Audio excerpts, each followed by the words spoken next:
ভারতের প্রধানমন্ত্রী নরেন্দ্র মোদী বলেছেন, তার দেশ বাংলাদেশের সঙ্গে সম্পর্কে সর্বোচ্চ অগ্রাধিকার দেয় এবং বাংলাদেশের কোনো নির্দিষ্ট রাজনৈতিক দলকে সমর্থন করে না। শুক্রবার ব্যাংককে বিমস্টেক সম্মেলনের ফাঁকে বাংলাদেশের প্রধান উপদেষ্টা মোহাম্মদ ইউনূসের সঙ্গে দ্বিপক্ষীয় বৈঠকে মোদী এ মন্তব্য করেন বলে বাসসের এক প্রতিবেদনে বলা হয়।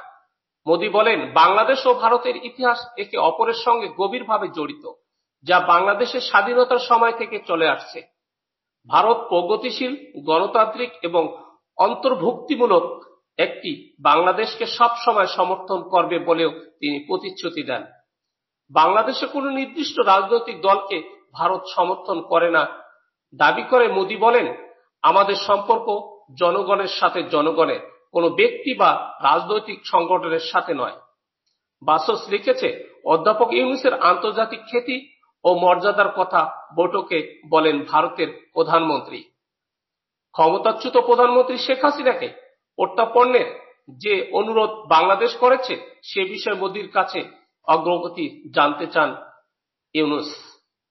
প্রধান উপদেষ্টা বলেন, তিনি শেখ হাসিনা বিভিন্ন সংবাদ মাধ্যমে উস্কানিমূলক মন্তব্য করে বাংলাদেশের পরিস্থিতি অস্থিতিশীল করার চেষ্টা করছেন, যা ভারতে তার আশ্রয়ের সুযোগের অপব্যবহার।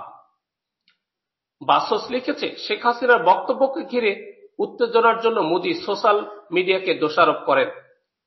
বাংলাদেশের তরফ থেকে সীমান্ত হত্যার প্রসঙ্গে তোলা হলে মোদী বলেন, ভারতীয় সীমান্তরক্ষী বাহিনী কেবল আত্মরক্ষার্থে গুলি চালায় এবং মৃত্যুর ঘটনাগুলো ভারতীয় ভূখণ্ডেই ঘটে। বাসসের প্রতিবেদনে বলা হয়, বাংলাদেশ ভারত সীমান্তে হত্যা বন্ধে যৌথভাবে কাজ করার উপর গুরুত্ব দেন দুই নেতা। বাংলাদেশ বিমস্টেকের পরবর্তী সভাপতি হিসেবে দায়িত্ব গ্রহণ করায় নরেন্দ্র মোদী অভিনন্দন জানান ডক্টর মোহাম্মদ ইউনূসকে, পাশাপাশি তাকে ঈদ উল ফিতরের শুভেচ্ছা জানান। প্রায় 40 মিনিটের এই আলোচনায় দুই নেতা পরস্পরের প্রতি শ্রদ্ধা প্রদর্শন করেন এবং খোলামেলা মত বিনিময় করেন। তারা পরস্পরের সুস্বাস্থ্য ও কল্যাণ কামনা করে দুই দেশের শান্তি, উন্নয়ন ও সমৃদ্ধির জন্য শুভকামনা জানান।